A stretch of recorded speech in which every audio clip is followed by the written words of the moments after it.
सबसे पहला सवाल तो यही कि गैंगस्टर अपराधी अमन साहू का इनकाउंटर। देखिए, कोई भी झारखंड में अमन चैन बिगाड़ना चाहेगा, सौहार्द बिगाड़ना चाहेगा और अपनी माफियागिरी चलाना चाहेगा, उनकी खैर नहीं। उनकी जगह अब या तो जेल की सलाखों के पीछे है या अब बहुत बड़ा कहें तो अमन साहू ने आतंक मचा रखा था।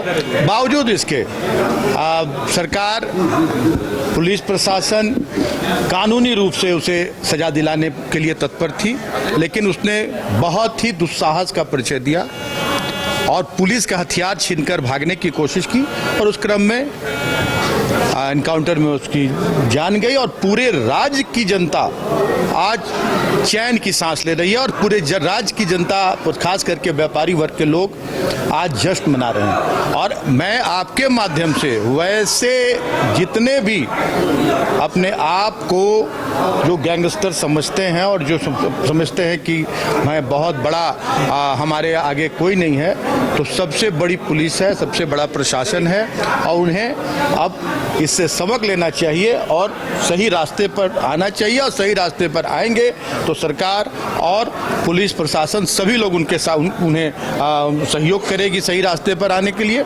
और अगर फिर उसी रास्ते पर चलेंगे तो अमन साहू वाली स्थिति है। यूपी मॉडल अपनाया जा रहा है। देखिए, ये कोई बात नहीं।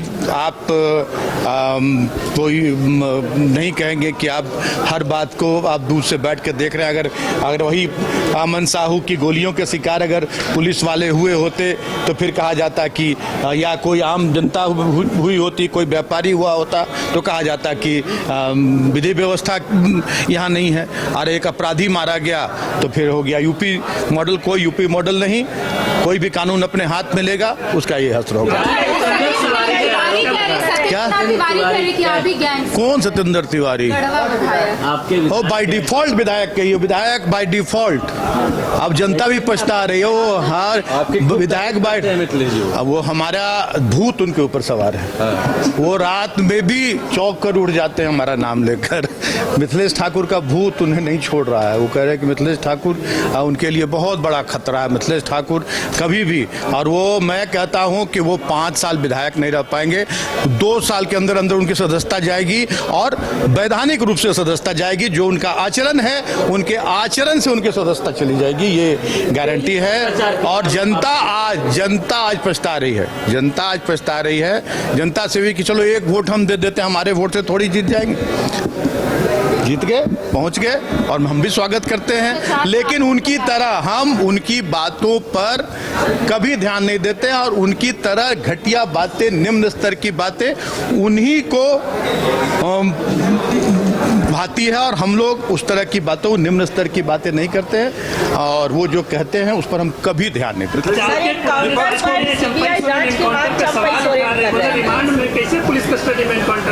रिमांड पर अब पुलिस का भी हमारे साथ हमारे बॉडीगार्ड हैं और कोई उसका वो रिवॉल्वर छीनकर अगर भागने लगेगा तो पुलिस को क्या कर्तव्य है, ये तो हमारे चंपाई दाब भी जानते हैं।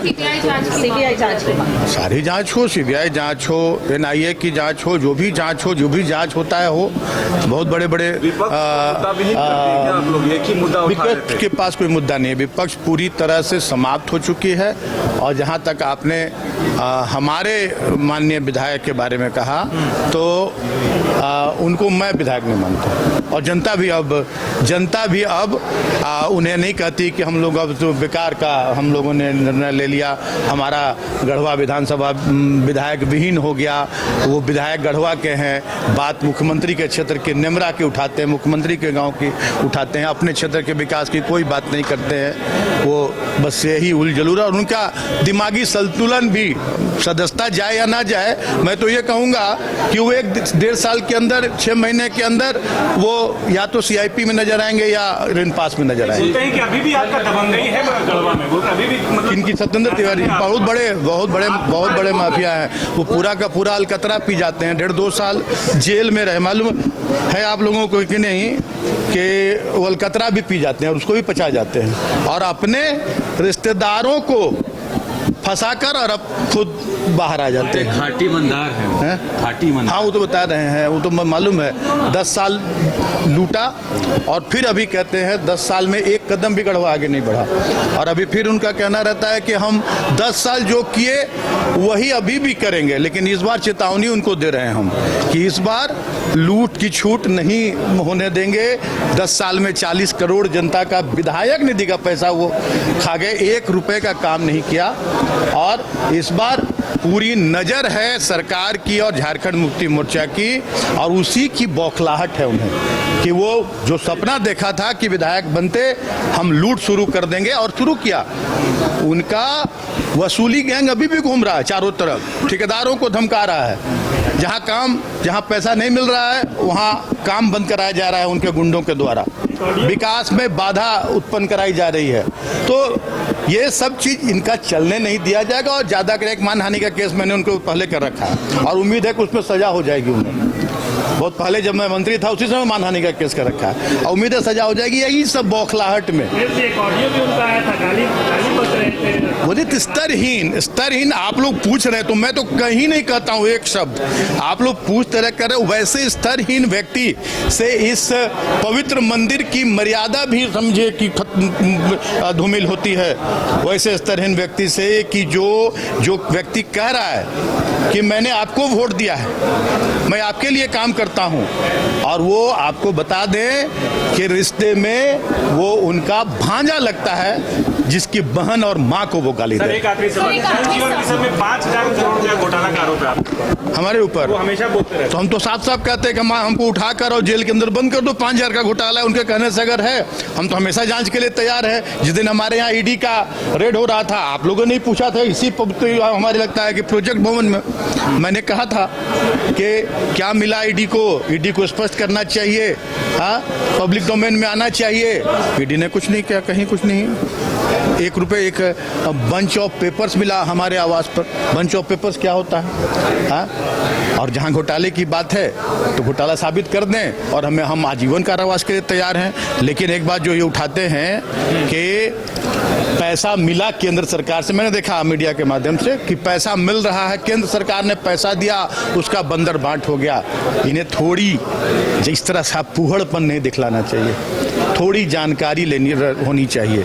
आज 1 साल के करीब होने जा रहे, 1 साल से ज्यादा केंद्र सरकार जो केंद्रांश है, केंद्र सरकार ने रोक रखा है झारखंड में, क्योंकि यहाँ उनकी सरकार नहीं है। और केंद्र सरकार के कारण यहाँ लोगों को पानी के लिए तरसना पड़ रहा है, पानी नहीं मिल पा रहा है। जिन एजेंसियों ने काम कर दिया है वो भुगतान के लिए दर दर भटक रहे हैं, और राज्य सरकार ने अपना राज्यांश पूरा का पूरा रिलीज कर दिया है और केंद्रांश की राशि के लिए टकटकी लगाए बैठे हैं। हमारे सेक्रेटरी, विभाग के सेक्रेटरी बार बार दौरा करते हैं, इंजीनियर दौरा करते हैं, लेकिन उनके कान पर जूं नहीं रेंग रहा है। ये जानकारी विधायक जी को और जो लोग इस तरह का सवाल उठा रहे हैं, ये जानकारी, और केंद्र सरकार से यहाँ पर 11 सांसद हैं उनके, ये कहना चाहिए जाके, लोकसभा में सत्र शुरू हो रहा है, इन्हें कहना चाहिए कि पेयजल का जो केंद्रांश है वो क्यों नहीं भेजा जा रहा, और इसका जवाब मांगना चाहिए लोकसभा। गढ़वा के कितने मुद्दे उठा पा रहे हैं विधायक जी, क्या लग रहा है? गढ़वा के लिए है नहीं, वो बने ही नहीं है, वो सिर्फ अपने लिए बने। आज गढ़वा की जनता अफसोस करे। उन्होंने तो कहा 10 साल वो विधायक रहे, 2009 से लेकर 2019 तक, और 10 साल में गढ़वा एक कदम भी आगे नहीं बढ़ा। गढ़वा में ना बिजली थी, ना पानी था, ना सड़कें थी, ना शिक्षा की व्यवस्था थी, ना स्वास्थ्य की कोई व्यवस्था थी। और वो साफ कह रहे हैं कि गढ़वा की जनता को यही अच्छा लगता है। उन्होंने यही कहा है कि मैंने 10 साल जो किया वही करूंगा, उससे हटके कुछ भी नहीं करूंगा। सबसे गरीब जिला है गढ़वा, वो और गरीब बना देंगे ऐसे लोग। हम तो 5 साल में बहुत आगे गढ़वा को बढ़ा दिया, और गढ़वा के विकास में अगर कोई बाधक बनेगा तो उसकी खैर नहीं। ठीक है सर।